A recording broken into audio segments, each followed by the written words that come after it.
Definitely.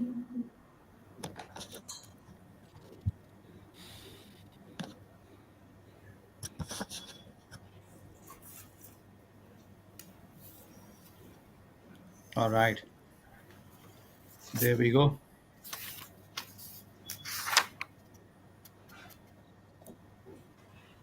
Good afternoon, everybody from India. My name is Charulata, and I'm going to be your host. Welcome to our webinar on the India UAE Comprehensive Economic Partnership Agreement, popularly called CEPA, organized by Celerity Supply Chain Tribe with knowledge partner BDO India. This regional partnership to boost merchandise trade to $100 billion over the next 5 years. It is my pleasure now to welcome our panelists with a huge round of applause. Please welcome Mr. Dunstan Pereira, who is joining us from UAE. We have Mr. Sanjay Likha, Ms. Lakshmi Prasanna, and Mr. Krishna Bharat. The panel is ably moderated by Mr. Sanjay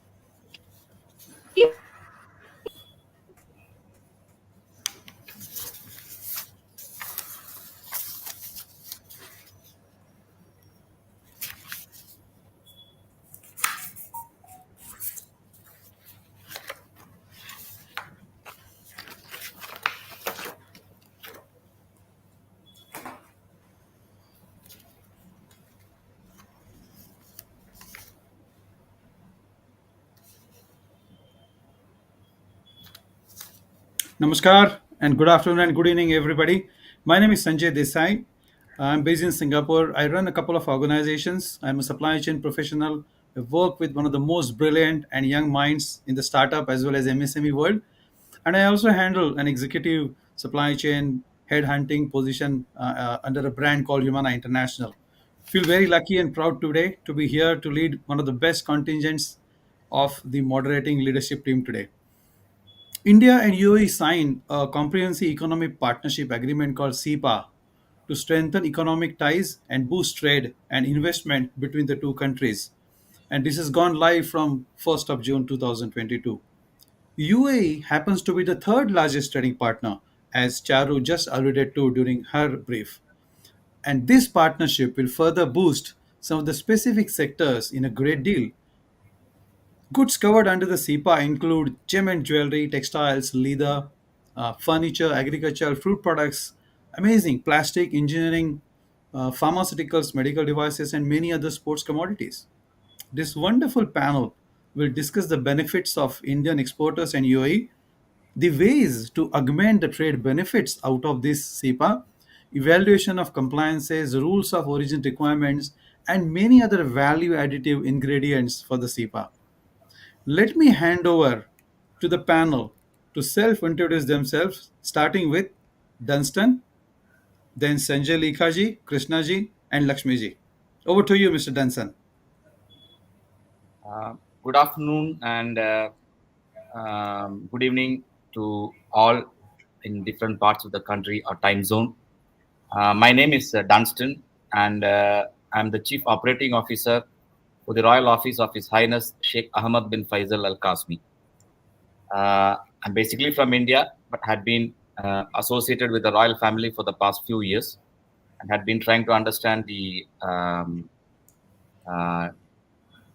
business scenario in UAE, and it's quite an interesting topic, CEPA, to be discussed. Because it improves the relationship between both the countries, and it is definitely going to take the trade and the economy for both the countries to a much greater level in the years to come, which is not only going to benefit in terms of financial aspects, but also in terms of creating jobs and various other related activities. Looking forward to having an interactive session. Thanking you so much. Thank you once again. Thank you so much, Dunstan. Over to you, Lakshmiji. Very good afternoon, everyone. This is Lakshmi Prasanna. I'm working as a Director Regulatory Affairs in Pharmaceuticals Export Promotion Council of India, PharmExcel, working at the Ministry of Commerce and Industry, Government of India. So I majorly heads the entire regulatory affairs division of the pharma members, and we have approximately 3,800 members. And my role is to majorly enlighten them on the global regulatory changes happening in the current times of the, not just in the current times of the pandemic, but in general, what are all the global changes happening across the world, so that the Indian exporters are well aware of these regulatory scenarios in the different countries, and they could plan themselves to better enter into those markets. Besides that, I also heads the international affairs wing of Hamexin with the specific regions of MENA, in which we are going to discuss in today's webinar. And I also look after the Latin America, North America, and European divisions. So earlier, I used to work in the drugs control department of Government of Andhra Pradesh as a drugs inspector, and I'm now a regulator turned into a facilitator. So I'm so super excited to have this discussion on the India CEPA, India UAE CEPA agreements and the benefits to the especially the pharmaceutical fraternity. Look forward to having wonderful discussions. Over to you, Sanjay. Thank you, Lakshmiji. Over to you, Krishnaji. Yeah, good evening to all. And first of all, I would like to thanks Celerity and Charu to host this webinar on India UAE CEPA. And I am really super excited. And currently, I am working with BDO as partner customs and international trade.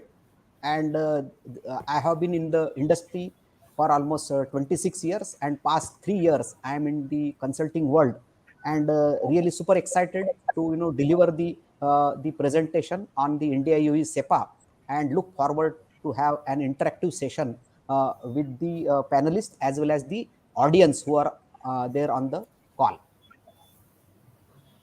Thank you so much, Krishnaji. Over to you, Sanjayji. Thank you. I am Sanjay Likha. I'm currently the chairman of the Council for Leather Exports, which comes under the Ministry of Commerce and looks at the interests of all the exporting community in the leather and footwear sector.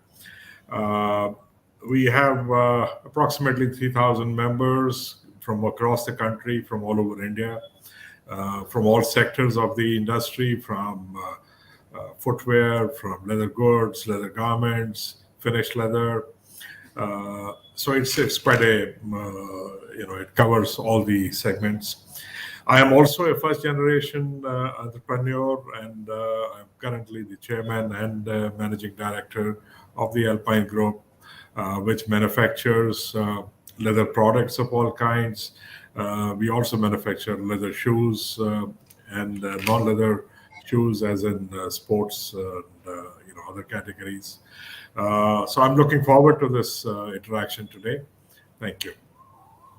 Thank you so much. Thank you so much, everybody. And also, I would like to thank all the delegates. Because of your support, we would like to do this better. And you have always supported Celerity for the last 18 to 24 months of webinars that we've been inducting. Now, I would like to hand over and invite Krishnaji to do a quick presentation, and we will follow the question and answers discussion after the presentation. Over to you, Krishnaji. Yeah. So hope you are able to see my presentation. Yes, we are able to see as well as hear your voice. So for this presentation, we will have the agenda in terms of the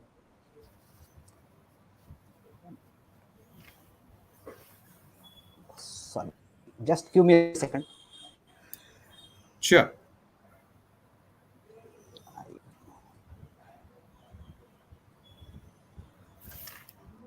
You are able to see the screen now?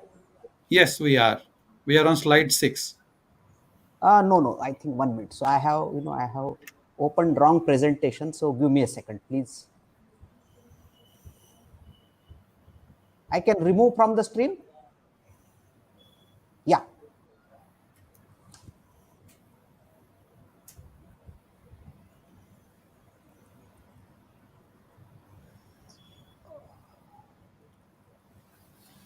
I'm sharing the new slide decks. Please give me a second.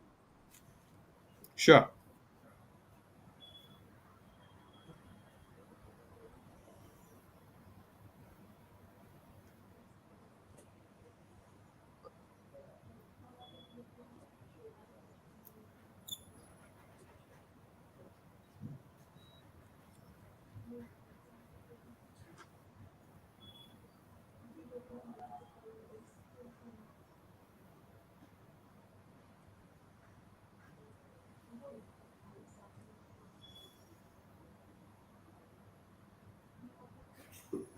Hope you are able to see the screen now.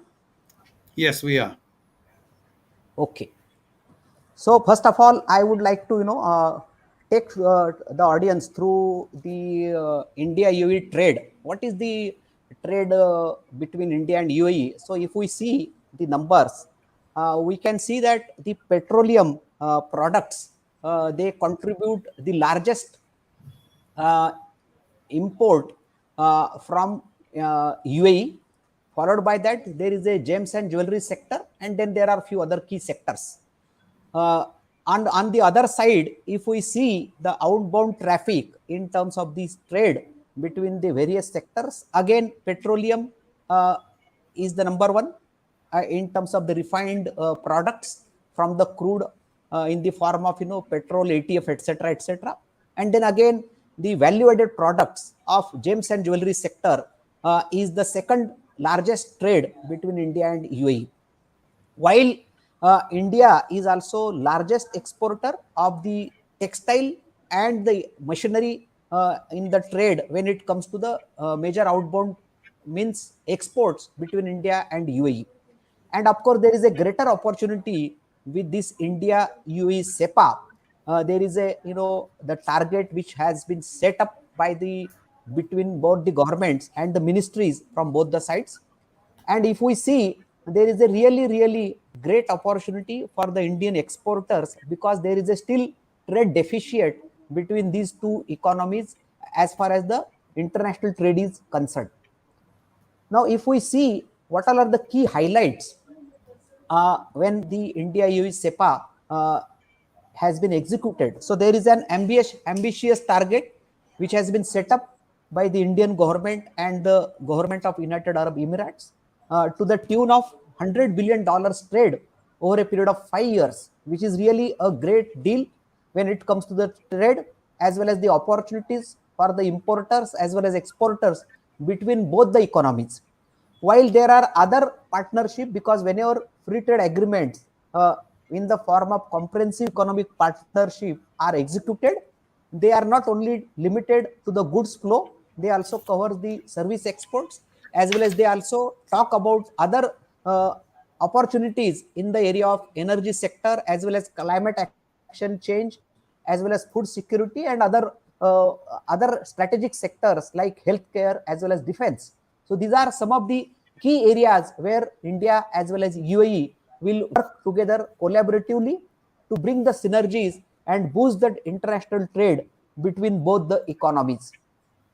While we see which all are the items as well as sectors which are covered. So if we go through the customs tariff, there are almost 11,000 line items which are allowed the market access between both the sides. When we come to the UAE side, there are almost 8,000 items they are granted the access to Indian economy, and there are 11,000 items they are granted access to the United Arab Emirates business. And if we see the key line items when it comes to the specific chapters, I would say there are over 2,000 entries which comes in the form of chemical sector, chapter 28, 29, and other value-added items in the chemical sectors.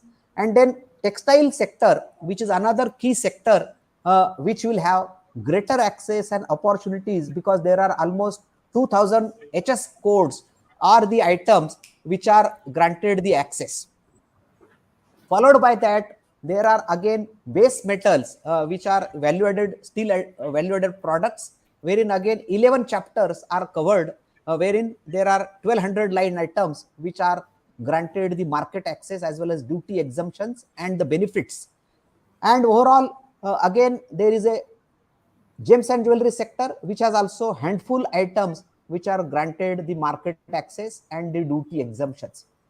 Now, when it comes to the exports between both the countries, please remember there has to be a certificate of origin which is to be accompanied for the shipment between both the countries, whether it is exports or it is inbound import between India and UAE and other economies as well.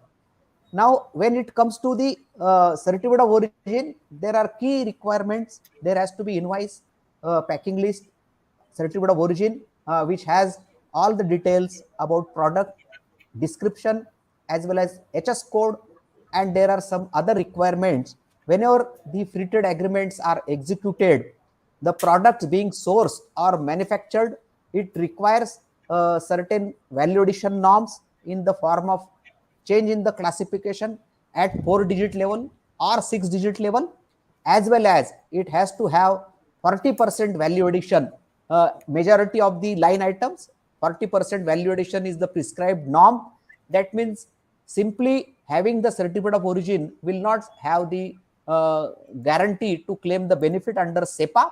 While we say that when the exporter in that country from UAE, he has to give the value addition requirements as well as he has to give the data information to the agency who issues the certificate of origin from United Arab Emirates or exports from India. We have to have all the details to meet the compliances. Now, what is the format? This is the format of certificate of origin to be accompanied, and this certificate of origin application or the issuance is online, while it has to be produced in original with the customs jurisdictional authorities respective countries who will review it and then grant the duty exemptions when the import assessments are done in respective economies or UAE as well as India. Now, who all are the agencies from the Indian side? These are some of the export promotion councils as well as governments, special economic zones, who will issue the certificate of origin to facilitate the trade between both the economies.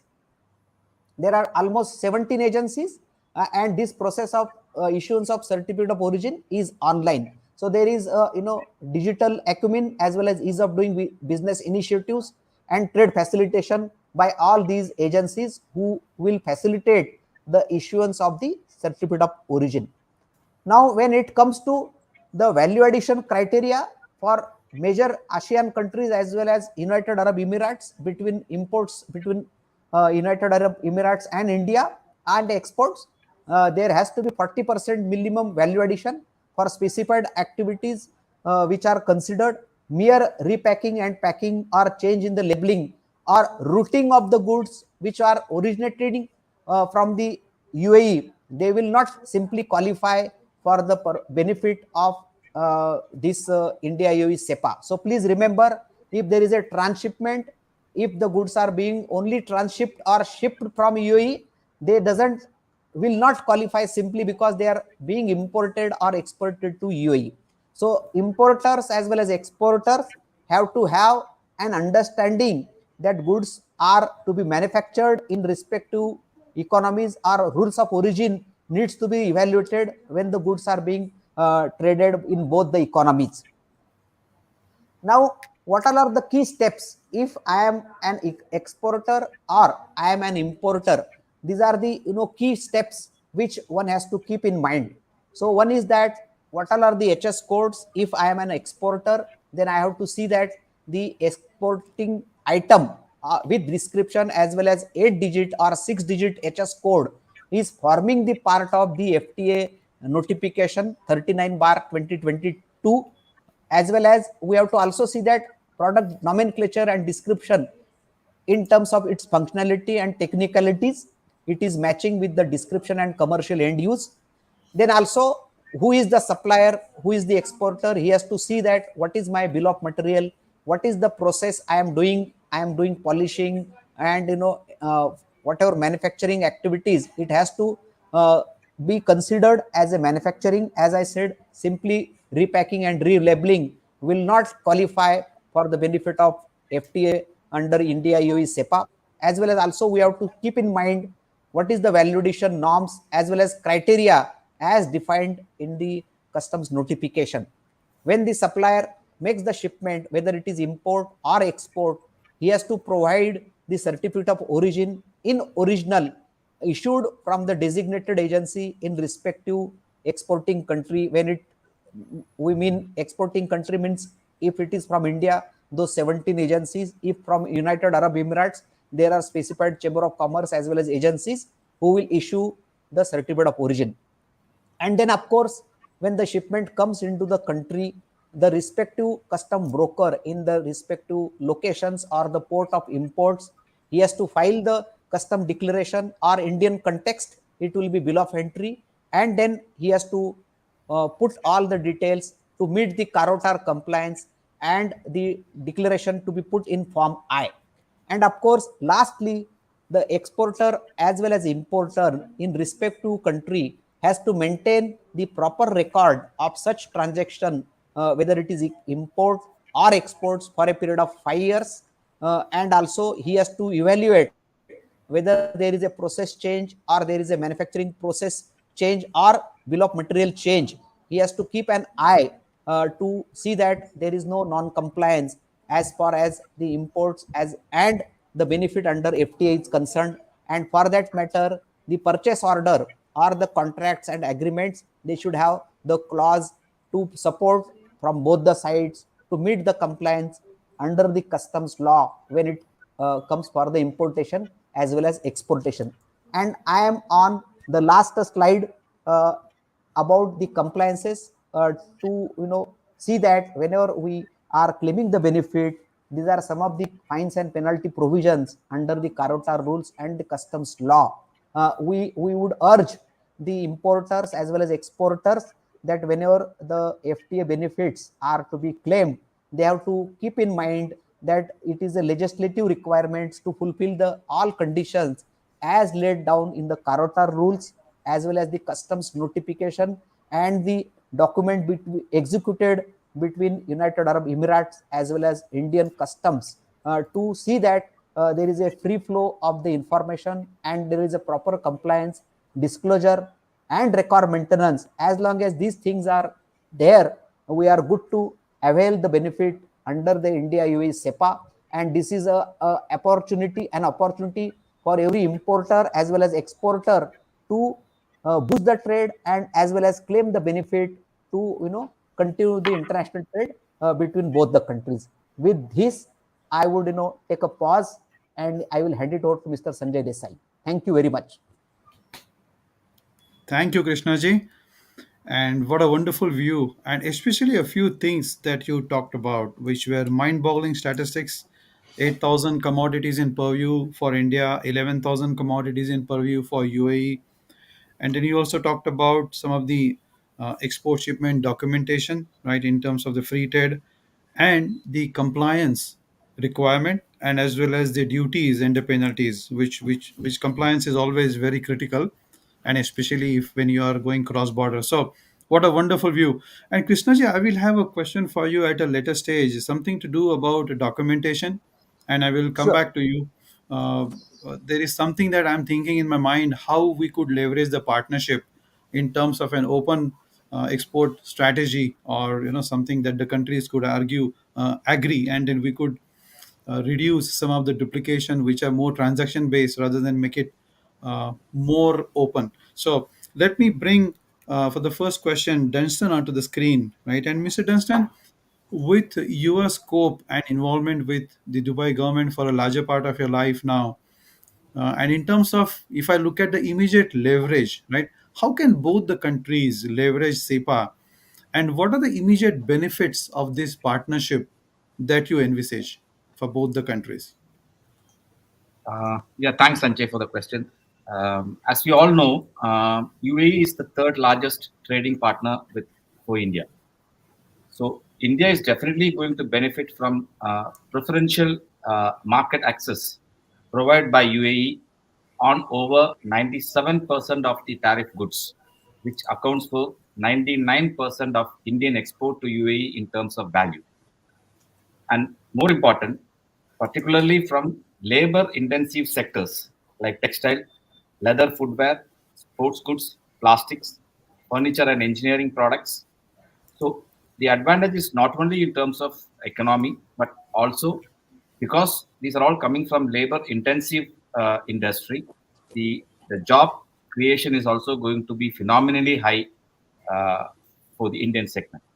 Secondly, in the gold and jewelry sector, India will benefit from easier access to UAE, helped by changes to the customs duty. It will mean that Indian made jewelry, which is predominantly what is being sold in UAE, can be brought to UAE at competitive rates. The current duty is about 5%. It is going to come down. So that will also, it will also help the jewelry industry that is operating out of India. On the pharma side, the UAE for the first time has agreed that medicines or medical products approved by India will get market access and regulatory approvals in a time bound manner. That is, maybe around 90 days' time. It is taking more than 6 to 8 months for an approval for a drug to be introduced in UAE. For India, it will give market access to the entire West Asia and Africa in all above products. Basically, because as you all know, hello UAE is మీటింగ్లో well, ఉన్నానండి, నేను ఇప్పుడు calls తీసుకోలేను 5:30 వరకు. in in the global scenario, and expanding the product range from UAE to the world is much easier than sending materials from India. So it makes a gateway for the Indian products to get to the global market as well, because most of the buyers are coming and buying it from the UAE market. For UAE, it would entail with enhanced market access to India for its key exports such as petrochemicals, metal, and dates, in addition to the other normal products which are currently being exported to India from UAE.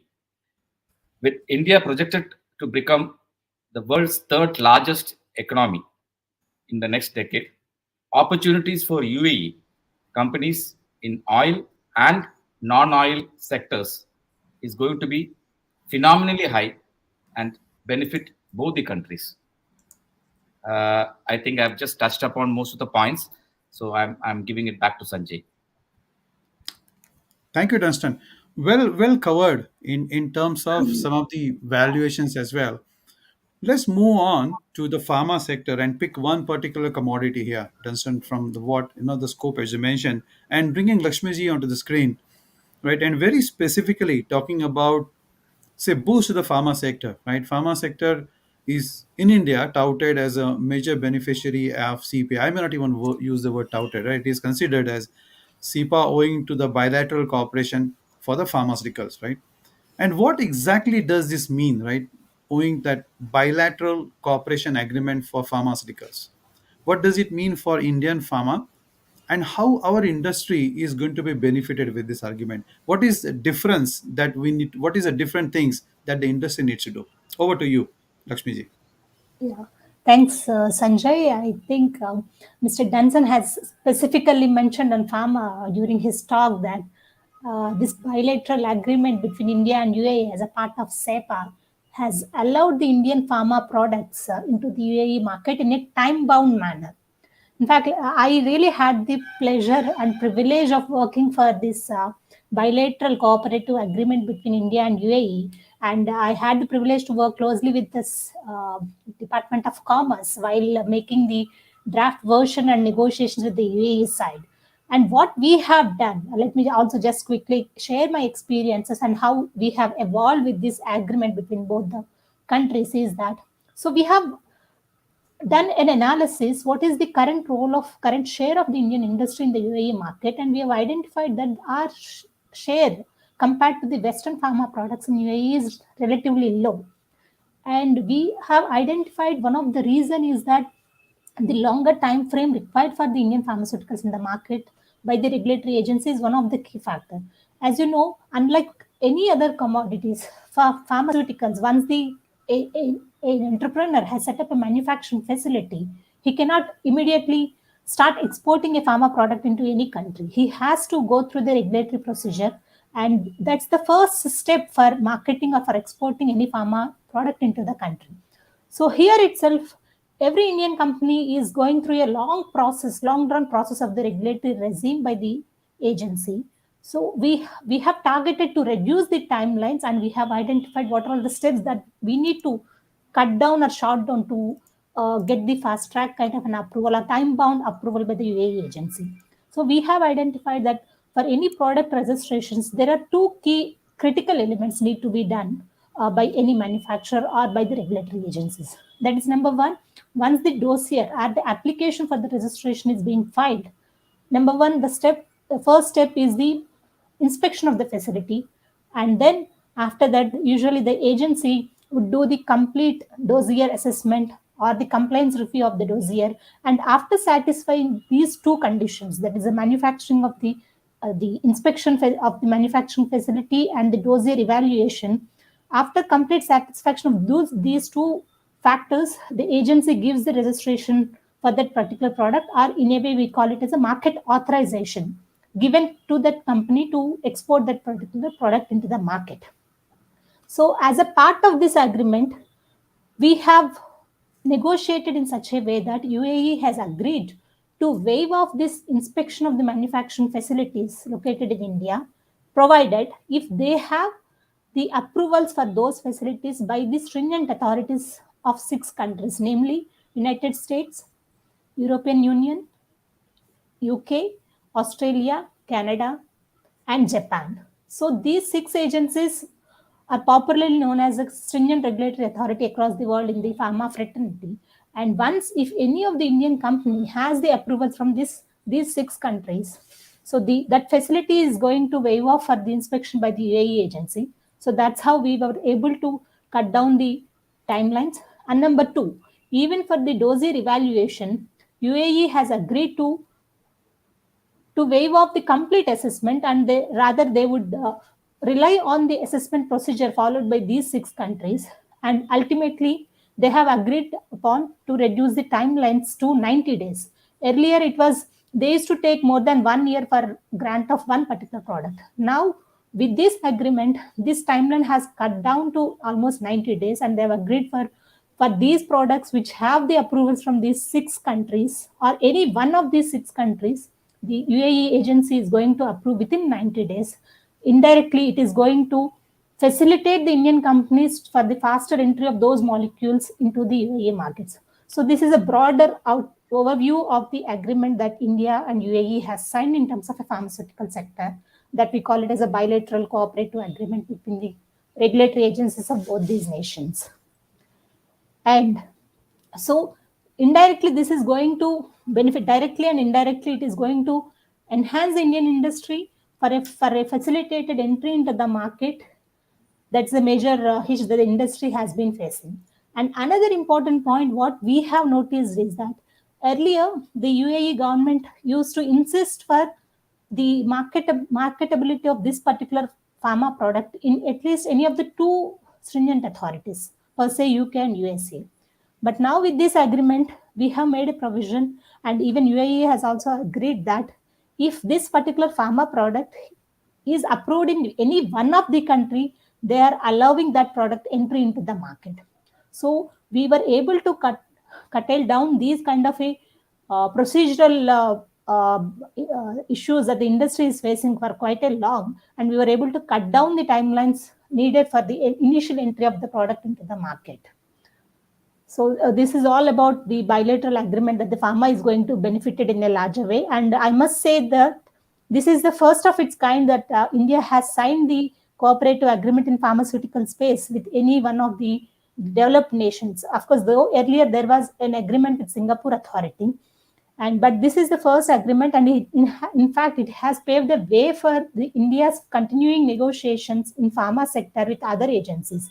And I'm so pleased to mention and use this platform to share that even Australia has also agreed. So right after the UAE's negotiations, the Commerce Ministry have started negotiations with Australia, and even Australian agency has also agreed upon these kind of similar provisions, and we've got some sort of a positive response. And we are moving on ahead with the similar kind of a proposals with UK and EU and Canada, wherein we are actively working with the concerned agencies in terms of these facilitated access for Indian pharmaceutical industry.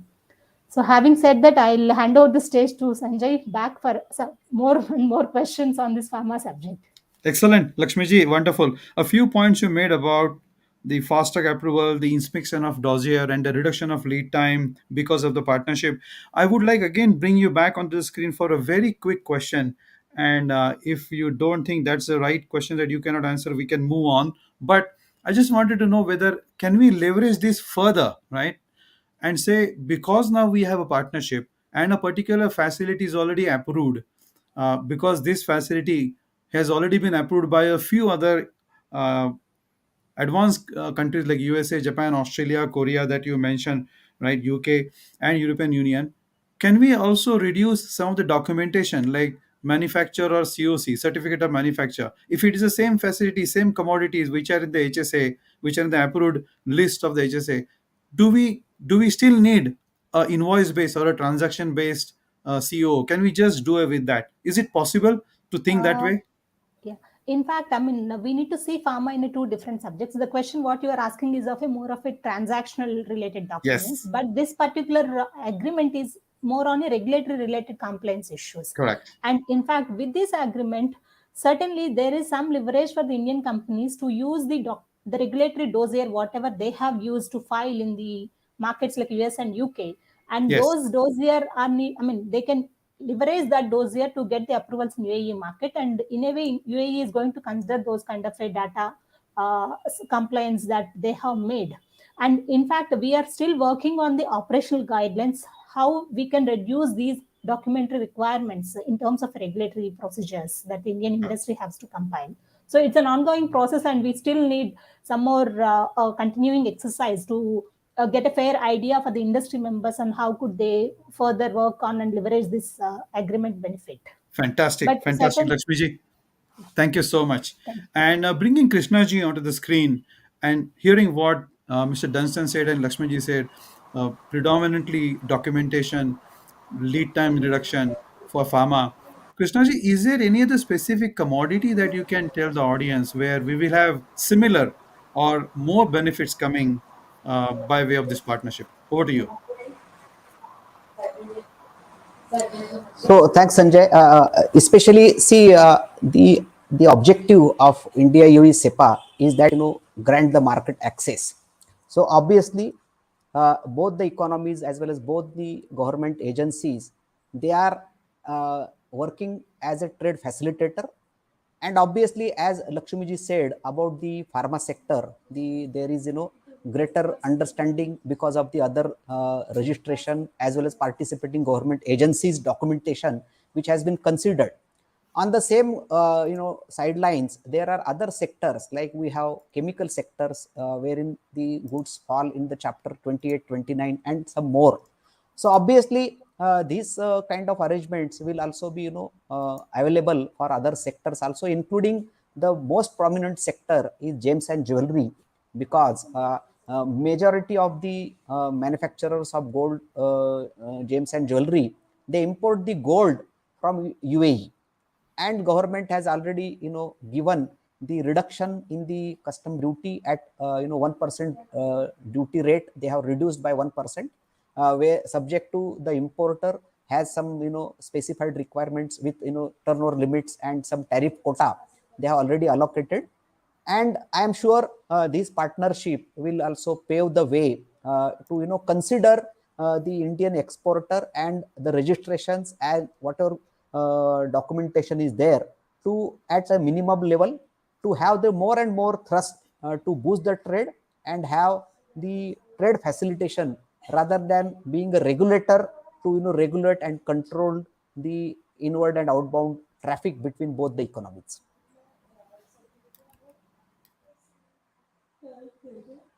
Thank you, Krishnaji.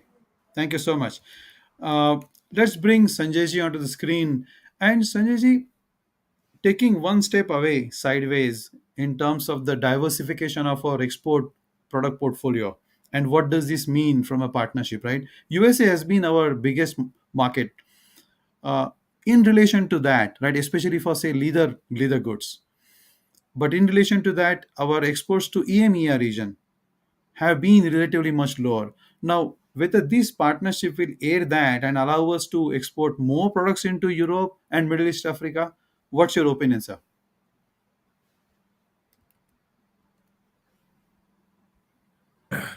See, as you mentioned, the US has been a substantial market for us. It has actually been almost a quarter of our exports, have been going to the US. On the other hand, the European Union, all put together, has almost accounted for half of India's exports. So between the US and the European Union, we have close to three-fourths of our exports. In fact, 77% of our exports directed in that direction. West Asia, North Africa, and the rest of Africa have only accounted for about 6% of our total exports. And the scope to take this up is tremendous. I mean, I personally feel that with the FTA that has been signed with the United Arab Emirates, it opens up a lot of doors for us. The African market, this is a gateway for that. It is, of course, a gateway for the balanced GCC countries. It is, in fact, also a gateway for exports into Russia and certain parts of Southern Europe. So the potential to make this business grow is huge. And I think with the FTA, with the reduction of duties, our competitiveness has increased tremendously. And in fact, there is a huge market for Indian footwear, especially in even in the United Arab Emirates itself. And that is something that I think we are all looking at taking on a much larger scale. In fact, our industry was was present in quite a large number at a recent show in Dubai, and the general feeling was that we now need to look at the United Arab Emirates also as a market, not only as a route into other markets. And I think that's the direction that we are taking, and I am extremely optimistic about where this business can go. Thank you, Sanjay. Thank you, Sanjay ji. Excellent view on that. I would like to bring Krishna ji onto the screen and a very specific question that has come from Mr. Abhijit Das, and thank you, Abhijit ji. Krishnaji, his question is related to the COO and what is the value that generally it adds to a country's valuation, like transactions or the framework. Just a very generic kind of a question. Need not be specific for CEPA, but in terms of the CEPA being there and what actually Dunstan ji and also Lakshmi ji added, what would be your thought here? Yeah, see, what happens is any free trade agreement is based on the rules of origin criteria as laid down under the trade facilitation agreement executed by WTO, and wherein many major economies, over 150 countries, they are the members. So that means what exactly, whenever the free trade agreements are executed, the rules of origin forms the part of the legislation and the customs notification or the customs law in the respective countries to lay down the major framework, so that there is no dispute at later stage and there is a proper compliance when the imports and exports are happening between the member countries. So typically the FTA, since it grants the market access and the trade boosting, so obviously there are certain guidelines wherein the FOB value of the goods is considered for the purpose of rules of origin criteria. This is one methodology. There could be diminish as well as culmination. That means if some imports are made, if I am manufacturer in UAE and I am importing certain goods from India, so that means I will say that okay, I have some bill of material out of some 5 items, I am importing 1 item from India. and then I will have to do the manufacturing, and overall manufacturing, direct labor cost, as well as other ancillary charges put together, and my sale price in terms of the FOB value, there has to be a delta of minimum 35 to 40% value addition, meaning my raw material cost, if it is say $70, and another $30 are my other cost, including the profit and the manufacturing cost, overheads, etc. So that makes my value or the sale price as $100. Then obviously I have to sell that product at 135 to 140 US dollar per unit or per SKU. Then this will be considered as a beneficial transaction or bona fide transaction to meet the threshold of FTA guidelines, as well as the custom duty benefits and the exemptions as laid down in the rules of origin criteria. Again, it is subjective. It is between member countries basis the agreement, as well as the strength, weaknesses, and the very product, because this 40% value addition criteria is not there across the board or all the sectors. If it is gold and gems and jewelry sector, for example, the value addition criteria is mentioned as 3%, because you cannot have 40% value addition in the gems and jewelry sector. So it is Yeah. very sector specific as well as product specific. The broader guidelines over here is that there has to be change in the tariff classification between 4 to 6 digit level. When we say tariff change, means the chapter headings as per the HS 2022 under the World Customs Organization guidelines. There are total 98 chapters in Indian context when it comes to the HS custom tariff law, while in the global economy it is a 6 digit level HS classification is uniform across the world. That means if the products traded from India to UAE or vice versa or any other economies, the tariff classification is considered as one of the bona fide nomenclature or criteria to consider that this product is eligible and considered as a manufactured product, not Okay. traded product, to meet the specific requirements under the rules of origin for the purpose of free trade agreements or in the particular context of India UAE CEPA. First class. Wonderful, Krishnaji. Excellent. One quick question to you, and I'm expecting a brief, very brief answer. And I know you don't have a magic wand here, but would you feel that because of the partnership, commodities which are either under the purview or commodities which are not under the purview, will there be a change for the valuation of the de minimis between India and UAE?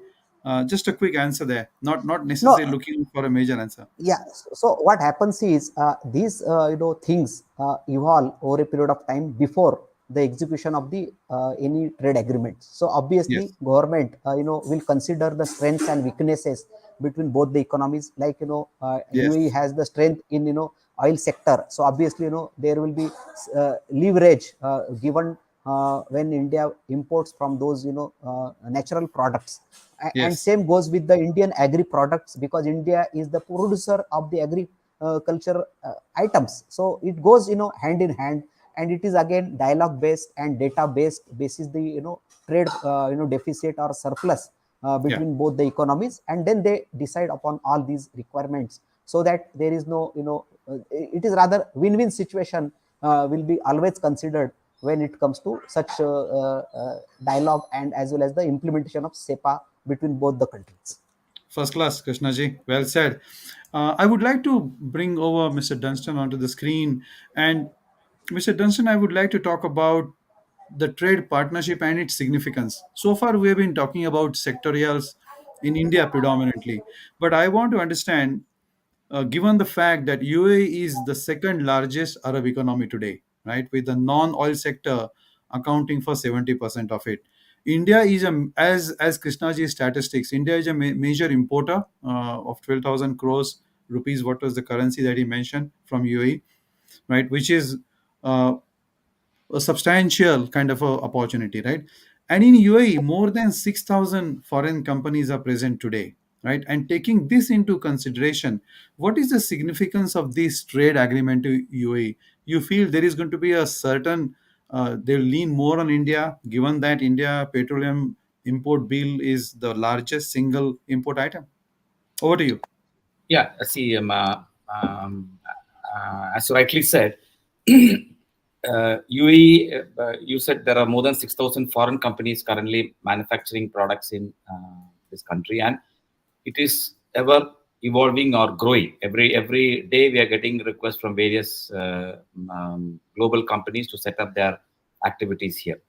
Now, if you say the size of non-oil trade exchange between UAE and India, it was almost about $45 billion in the year 2021. That is immediately after the COVID, which is a 60% jump from the 2020 when it was down because of the COVID scenario.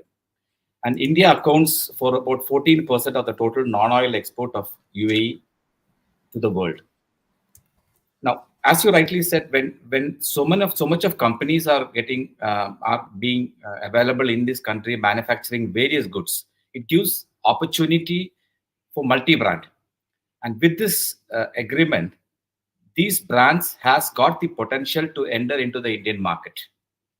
Okay. See, for example, a simple product like let's talk about, say, mineral water. There are plenty of brands available today in this country. Natural water coming from Holland, Hungary, you name it, it's there. So there is an opportunity for these brands to get into the Indian market, which gives opportunity for the Indian people to have the luxury of having different brands, which can help not only in terms of availability of quality product, but also in terms of the price benefits, because when there is a stiff competition, prices also becomes competitive. So that advantage is there. So the multi-brand entry can happen to India because of this agreement, because most of the brands are being manufactured in this country. Secondly, the Indian consumers will have different options and varieties to kind of lean upon on their requirements. India is the largest trade platform for UAE, and that is ever going to grow, as Mr. Krishna has mentioned. The 45 billion trade pact that is happening today is likely to go up to 100 billion in the next 4 to 5 years time, and that itself is a great jump, which is going to translate different industries, different sectors, and the economy is definitely going to boost up. Thank you. Excellent, excellent. And Mr. Dunstan, staying on to the screen for you, do you see a very concerted effort? And we don't want to have any statistics or any confidential government information, but do you see an effort from UAE government in that direction, that there will be a certain and niche development with India as a part of the partnership, in terms of very specific commodities or manufacturing sectors, getting any leeway locally? Do you see that happening right now? Yes, there is. See, for example, if just to mention about the pharmaceutical industry, we ourselves are coming out with a project called the Pharma City, which is going to spread in 200 acres of land, where we are planning to bring in as many pharmaceutical companies across the world to come and manufacture their products in this country. Especially after COVID, the healthcare has taken a special attention for almost all the countries, and we, as a country, we are looking at health sector in a very broad way. We wanted to make sure that the medicines that are manufactured or made available to the global market. Especially today, if you see, most of the African markets doesn't have the facility to reach out to common medicines. So we wanted to ensure that they are able to get these products. Even the very simple man in an African country need to have the benefit of availing a medicine, because today they can't afford it. So that is the kind of project that we are working on, this pharmaceutical city, and planning to bring global brands. From India itself, we have already received so many inquiries, and 2 or 3 companies have already signed up in starting the manufacturing facilities here. Excellent. So once we do this, India is also going to get benefit, because the global brands who are going to manufacture the medicines here, we will be able to export these medicines to India as well. So there is going to be an opportunity created in this industry, both for India as far as for this country. Thank you. Yeah. Thank you so much, Mr. Danson. Fantastic. And getting Lakshmiji onto the screen again back for a question that is came to you, Lakshmiji, and Ms. Prerna wanted to ask is we have seen the worst crisis in the history over the last 2 years. And during these times, right, more from an inquisitive perspective, do you see any such similar or even at a shorter magnitude, any bilateral trade agreements? Well, if we see the COVID scenario in terms of a pharma sector, there are a lot of fast tracking of the procedures has been in place, not just in the bilateral trade agreement, I could say, even Yeah, in terms of the regulatory cases. So I think everybody must have heard the emergency use authorizations for the COVID vaccines or for the remdesivir or whatever the product that's been used in a COVID case. Every country, right from the developed country or even to the underdeveloping nations, they have adopted this mechanism of a fast track approval or the emergency use listing for the particular product. And in a way, I mean, the government agencies and the health ministries and even the regulators have realized the emergency need of the availability of the medicines for combating this COVID crisis. So thereby they have taken these facilitated measures or accelerated approval process. And indirectly, if we see in terms of a bilateral or multilateral trade of the pharmaceutical cases, I'll just refer to the information shared by Mr. Dunstan. In fact, COVID has really hit the world in terms of the availability of the medicines because of the supply chain disruptions happened, and this has really opened the eyes of the policy makers the need for indigenization of the pharmaceutical requirements, at least the basic essential medicines required by their national population, if in case the similar kind of a situation happens in the next instance. So every country is working towards that indigenization or the strengthening of the local manufacturing capacity of the pharmaceuticals, number one. And number two, see, that's a long term project, so a country with just a thought of building up a pharma city, it might take a few years, and they have to bring the technology. Some countries, they don't have the technology, even they built up the pharma park or a kind of a common infrastructural facilities required for setting up a pharma unit. But ultimately, the technology really matters in this space of yeah, pharma sector. And so the lot of brainstorming and lot of negotiations needs to be done with the foreign players who have this technological capacity, and they should be impressed upon to bring their capacity and to set up a manufacturing unit in their country. So perfect. considering this as a long term project, in a way, if not a long term, at least a medium to long term project, but there should be some alternative mechanism to immediately address the requirements of the medical needs in the country. And Yeah, there exactly these bilateral trade agreements are really enhancing the access of these medicines, especially the essential medicines, or even to some extent the APIs, the yeah, basic raw materials needed for these formulations. So in that way, even the bilateral trade agreements have really gained the pace, and that is the result. We could see these kind of a focused pharma related agreements of sure. India with UAE or even with Australia, or Yeah, even that the forthcoming negotiations happening with other countries. sure. Excellent. Thank Lakshmiji, you. excellent answer. And I completely agree with you. Some of the examples is the vaccination that the entire world did, right? We have many countries. Unfortunately, some of the African countries are still behind the race, but most of the countries have done their second dose, or even some of the countries are with first booster or even second booster. Singapore is already done with second booster. I have my second booster about 2 weeks back already taken. And the time that we crunched actually for getting vaccinations up with all the approvals, and then the quad agreement, right, the quadrilateral agreement with the four countries coming in, is an absolute testimony that you actually don't need to have a bilateral agreement if you have the right focus, the right intent, and the right objectives, right? It just information can just pass through. Fantastic, amazing answer.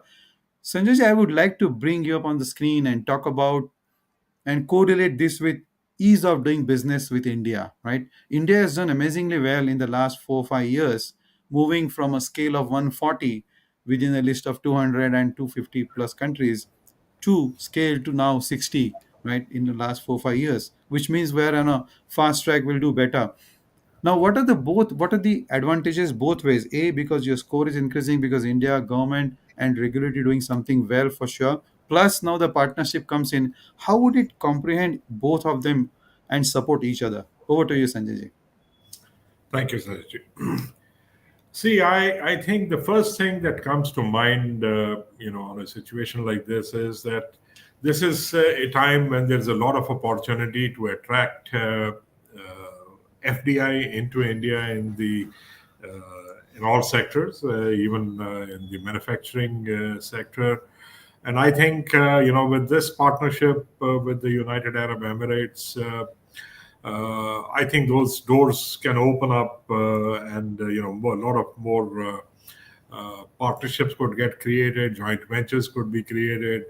You earlier, Dunstan was talking about the manufacturing that is happening in the United Arab Emirates, and it's partnerships in all of those areas that could happen.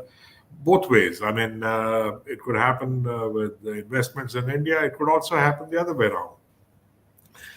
And I think our government policies today, which have led to this improvement in the ease of doing business and improvement in our, this is really what can drive that whole FDI situation. Another area that I see that could open up quite well is government procurement. I mean, there on both sides, even I think it can open up a lot of opportunities. Yes. Indian companies can be making offers for purchases that the government of the UAE has to make, and and also, of course, the other way around. So I think these are some of the areas that I see can benefit from the CEPA, and and from the ongoing improvement in the ease of doing business situation in India. Thank you. Well said, Sanjay ji. Well said. From ease of business now and the commodities which are in the focus, let's move out a little outside of the scope, and let's get Krishnaji onto the board and see, Krishnaji, those commodities which are, I would say, a bit far away. I do not want to use the word out of scope very, very easily, but which are a little farther away, not so much in the sectorial priorities, right? And these are still imported or exported from other countries, and they are being shipped from either UAE or from India also.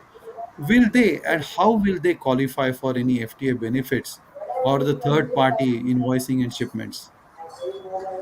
Yeah, so very good question. So because India has already almost 16 free trade agreements with other economies, especially Southeast Asian countries, as well as the North American countries, and obviously there has been certain challenges wherein the importers as well as exporters between the countries, because of some scrupulous thought process, etc. There were misuse of FTA benefits uh, some years ago, and to tighten that, government in 2018 budget, they have brought these Carota rules to strengthen the compliance under the free trade agreements.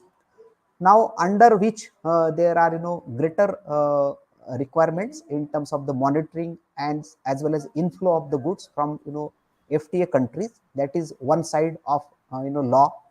Second side is that especially if we see Middle East is a strategic location for transshipment of goods from across the world. The ships, every ship almost touch to Middle East, especially Dubai and Oman. In Oman, there is a Salalah, is the one of the port which are considered as largest transshipment hubs for the goods movement between world trade.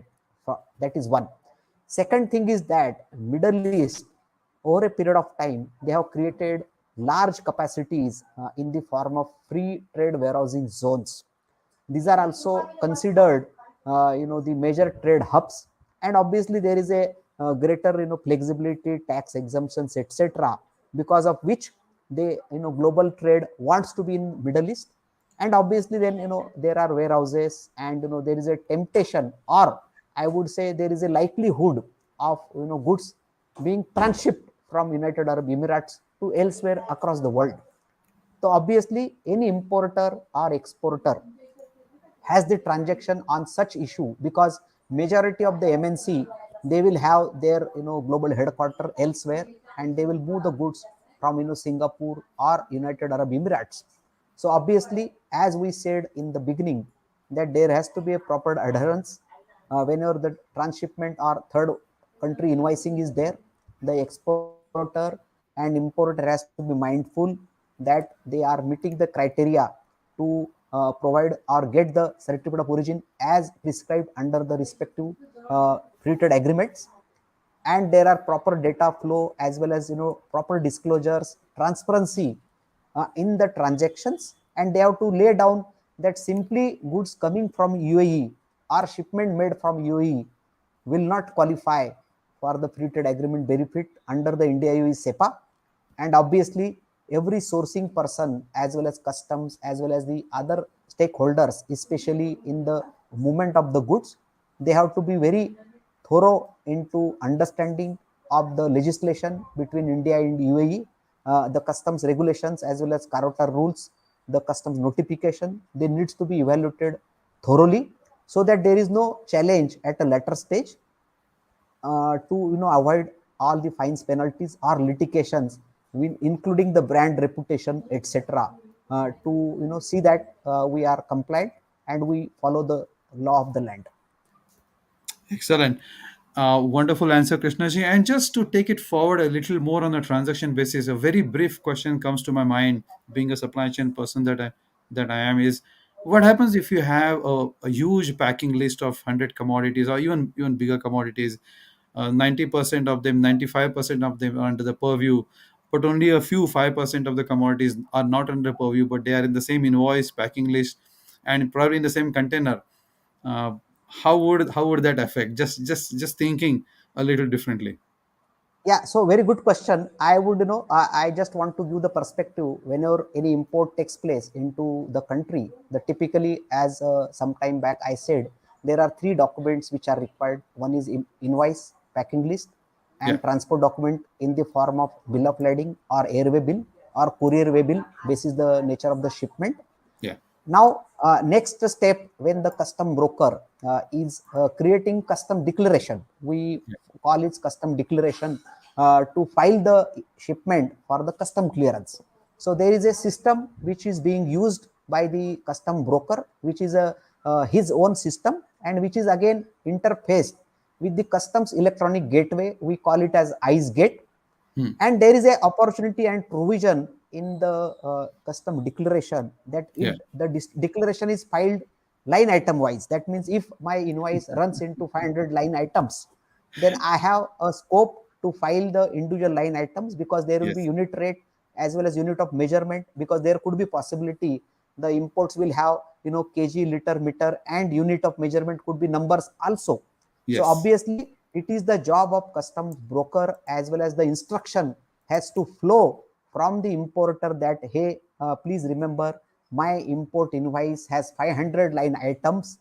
Out of 500, hundreds are made in United Arab Emirates, and it yeah, also depicts the country of origin as UAE, yeah, and rest items are of different country of origin. So yeah, obviously, it is the shipper's job also. If he is a trader, then he has yeah, to be mindful that he is putting the respective item wise country of origin, so that when the importing country in both the side, he files the custom declaration accordingly, and yes, legitimately he produced the certificate of origin for those items which are to be declared as imports from UAE, and they will meet the custom duty exemptions under the India UAE CEPA. We are good.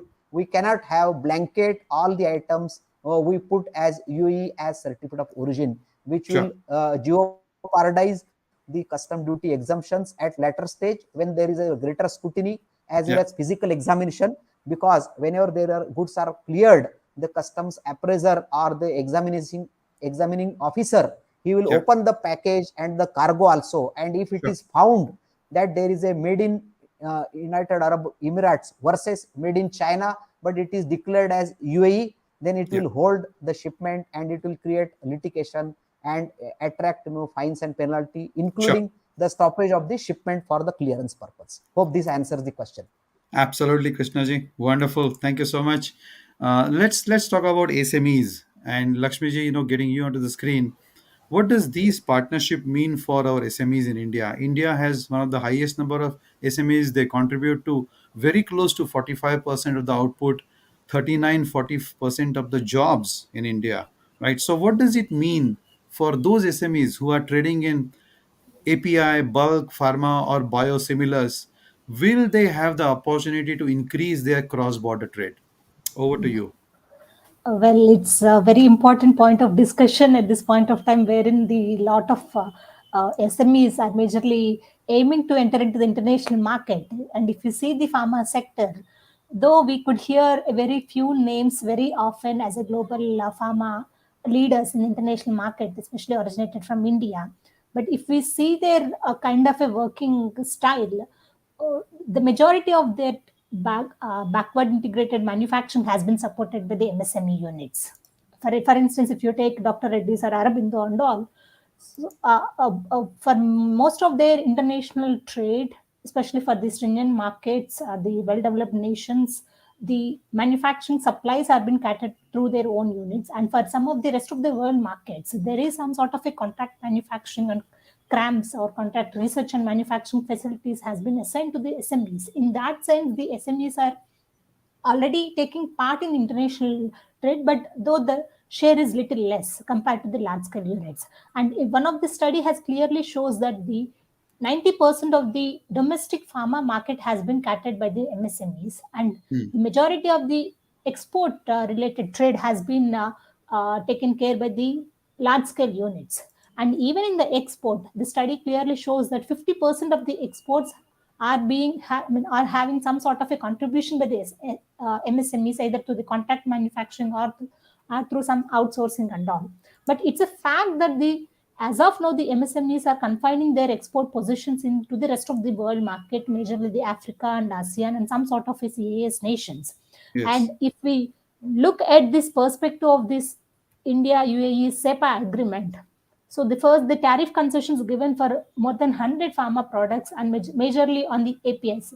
Of course, for formulations earlier also the UAE does not impose any such kind of a tariffs, and they used to have a tariffs on APIs. And this agreement has specifically opened up the tariff. I mean, they've given the tariff concessions for almost 99 kind of a pharma related products with immediate effect from this day one itself. So that's a kind of a early entry or a kind of a benefit that the industry, both large and MSME, are going to get benefited. And even if we see some sort of a products wherein the surgicals or some medical related products or dentistry related materials and all, which are relatively less regulated, those are all the immediate opportunities for the MSME. And another point is that, see, directly though the large scale, I mean, because of this CEPA, the bilateral agreement, the fast track approvals, what I have mentioned within 90 days. Apart from that, even this agreement has facilitated the approvals of the other products which were not approved by the regulated markets. Even for those kind of products, they have cut down the time limit to the 270 days. So even the products being manufactured by the MSME, they were also falling into this pool of the facilitated approval process by the agency. And UAE is going to become a mini logistical center for pharmaceuticals, and they're aiming for that. And I believe Dunstan and their Royal Highness family is also working towards this setting up of a pharma city or a kind of a manufacturing base for catering to the needs of the African market and for other GCC markets.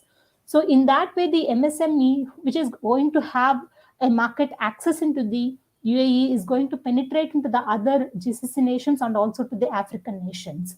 So there are a lot of indirect and direct benefits that the MSME is also going to get with this kind of a bilateral agreement, as well as with the tariff concessions that the CEPA is going to give, and also the emerging opportunities in terms of a bilateral cooperations, specifically in the healthcare sector, wherein UAE is also looking for setting up a manufacturing base in UAE, and they are very keen to attract some of the Indian companies for their technology transfer and for sharing their technical capacities for the facilities going to be manufactured there in UAE. So these are all some of the factors that MSME should consider while they're planning to leverage this CEPA opportunity. I hope I've Excellent. answered your question. Yes, Lakshmiji. Yes, there is a corollary question for me in my mind to you is, and that's a well said. One thing that comes to my mind is the capacities are there, the passion is there. Now you have a reason to do also, right? CEPA is there. The demand also would be there anyway. That's why the CEPA is there. Given all this ecosystem now is leveraging, right, is there, are our SMEs, do they have the hunger? Number one, do they have the technological prowess required to go ahead and take the next step? What do you think? Certainly, if you see the first question, the hunger to enter into the export market, we have been facilitating many of the SMEs through Farm Excel, of course, through various incentives being offered by the Commerce Ministry under different schemes. Correct. And year on year, there is a huge jump in terms of number of SMEs going into the international market. Certainly, there is a huge threshold and the thirst for the SMEs to enter into the market, enter into the international trade or cross-border trade. And in terms of a technological prowess, I could see, especially in the medical industry and pharma industry, there are large number of startups uh, uh, are coming up with a huge technological advantages and in the not only in pharma space but also in the biosimilar space. And those kind of a technological support is being further fueled by the financial support offered by the large scale industries. Yes. Excellent. Very well said. I would like to talk about a bit of a uniqueness, new products covered in this SEPA, and bring Sanjayji onto the screen to hear his views. Right, Sanjayji, there were products which are covered now, which are earlier previously were not covered. For example, the digital trade between the two nations, IP rights and protections, for example, cross-border data transfer, which has been such a major issue for countries like India, Korea, Singapore with their huge stance. Now, how do you see the CEPA actually facilitating this, and how do you see this unfold for the trade? See, I think the the CEPA is a very very comprehensive agreement and covers a vast number of areas which traditionally have not been covered in FTAs because uh, FTAs have generally focused around commodities and goods and the trade of goods. However, the CEPA has covered almost all aspects of business, all aspects of services, and needless to say, the service sector is a very very large sector. It contributes almost 58% of the GDP in the United Arab Emirates and about 49% of the GDP in India.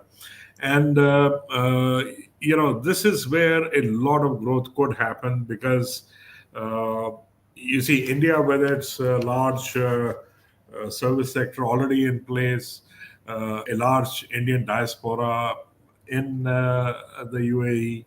I think the cross-border trade, the transfer of data, the transfer of services in a safe and protected manner uh, could multiply. And I think this is an area where I do see that a lot of growth is going to come. Other than, of course, the areas that we talked about earlier, which are more conventional. Uh, I think the service sector will keep on expanding. I mean, it will go from our conventional services to a lot more, and I think there's a lot of potential there for it to grow under and to take advantage of Yeah. the provisions of the CEPA. Uh, but going off slightly off track, I do see that there's in the leather products sector, there's a lot of uh, branding which has been missing. Now there's that kind of element which is coming in, And interestingly, and I just wanted to mention it here, interestingly, I see an Indian brand is very aggressively promoting itself in the United Arab Emirates. And, so these are things. I think it's, with adequate IP protection and, and all of that covered under the CEPA, I think trade in all elements will continue to grow. And uh, I'm extremely positive about how things are shaping up here. So Sure. thank you very much. Yeah. Excellent. And Sanjay is staying with you on it more from a just an inquisitiveness question from me from a financial perspective. Would this mean a little bit of a better scope for our banking, non-banking financial industry in India? Because as Krishna ji and Lakshmi ji also alluded to, that our MSME sectors will definitely have more opportunities now in terms of cost border, which brings in a lot of financial aid and transactions. Although the FTZs, the CEPA would allow a certain benefits, still there's a role to play for factoring, bill discounting, and invoice discounting. What's your opinion on this? Is there a role for the banks also to grow and enjoy some fruits? Absolutely, absolutely. You see, I think as the opportunities grow and the risk appetite of the MSMEs also grows, they need the support of a banking uh, infrastructure which is willing to take the risk that gets associated with a growth like this. And there perhaps the conventional banking could Yes. handle some part of it, but you see, factoring and bill discounting and maybe even bringing in private equity Yeah. uh, at the MSME level. I mean, these are areas where a lot could be done between the two countries, and a lot of partnerships could happen from there. So I think that's a very valid question you brought up, and I think there's a lot of potential to do that. Yeah. Excellent. Excellent. And I would like to get Dunstan on the screen because I know you have a point. Please go ahead, Mr. Dunstan. Yeah, thank you, Sanjay. I just wanted to mention one more thing. See, because we all along we have been talking with regard to CEPA only about the commodities and products and what are the um, most important thing is not only products, but CEPA also covers 11 service sectors and about more than 100 subsectors like the real estate, advertising, telecom, construction, education, financial, travel, tourism, entertainment, sports, and transport. So it also gives leverage or helps these industries to kind of share knowledge and improve upon their services as we move along in this direction. I just want to highlight that as well. Thank you so much. Excellent, excellent, Dunstan. Great comment that was. Um, let's talk about a bit of compliance now. We looked at the scope, we looked at commodities, we looked at IPs, right, and an overpowering passion for numbers and sectors that will grow, and bringing again our compliance and regulatory person Krishnaji onto the screen. What are the precautions and compliance needs that need to be adhered by our exporters and importers for this benefit?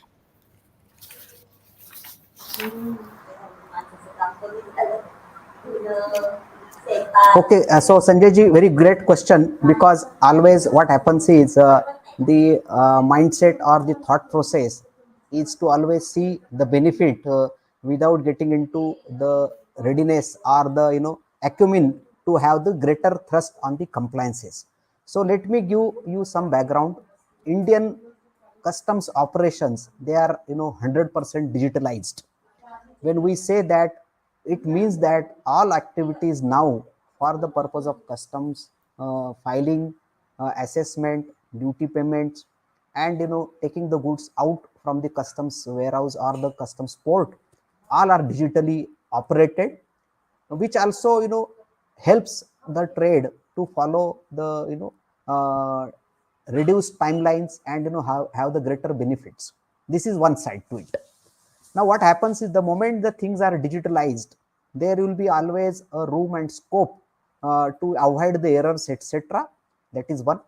Second thing is that obviously the customs, because of digitalization and everything, the goods are self-assessed by the system itself, which also lays down greater onus on the importer as well as exporters. When we say that, meaning whatever disclosure data filing information punched by the exporter or the importer or his custom broker, it is hard coded in the system, and then government later on, government has the provisions to carry out the post clearance audit, and there is a legislative change also which has been brought in the customs law to arrest the non-compliance through post-clearance audit.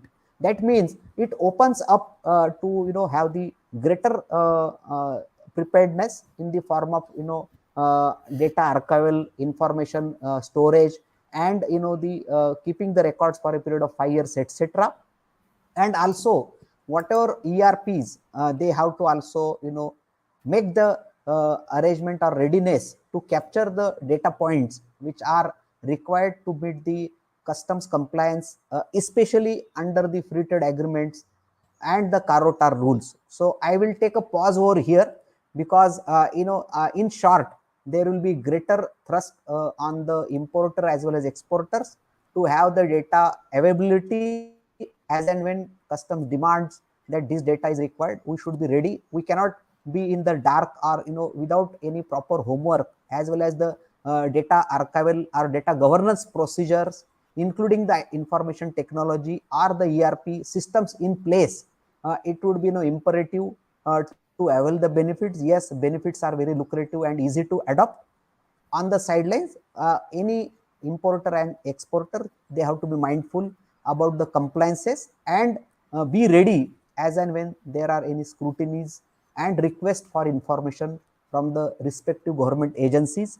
Because India UAE CEPA, whenever these such agreements are signed, there is a understanding between both the agencies that we will exchange the data whether through government formal channel or through the importers as well as exporters, so that there is no revenue leakage and there is a proper monitoring of the trade inflow and outflow between both the economies. With this, I will take a pause over here. Thank you. Excellent, Krishnaji. Great answer. One small question to that, very, very little doubt in the mind is, if I am a smaller SME in India and I may be very far away from the industry. Now, there are amazing industry bodies, there are SME chambers and many such organizations. But what would be my kind of a leaning bank where I would get the information all about the CEPA if I would like to export a commodity to UAE? Is there a quick repository available for me to reach out to? Yeah, so it would be always great to reach out to the Export Promotion Council, of which Yes, the SME and the MSME is member, because sure. that's the nearest trade facilitator for the exporter as well as importer. That is one. And there are plenty platforms in terms of websites, especially again I will caution to use the government's website for the authenticated data and the information in real time basis, rather than depending on any specified portal, because there are many other portals available, but they may be up to date, may not be up to date. So it is always advisable to keep an eye on the ministries as well as government agencies portals, to have the authenticated information, rather, or otherwise they go to the Chamber of Commerce or the Export Promotions Council, and of course the peer group companies who are operating in the same field, so that they may have real time data and the understanding, instead of doing homework on their own. It would be always good, and also they should Sure. participate in such forums like us, wherein we are having the real time information, because we have Lakshmi ji and other people who are representing the sound authorities or the background or Yeah. the legitimate companies to deal with such issues. Fantastic, fantastic.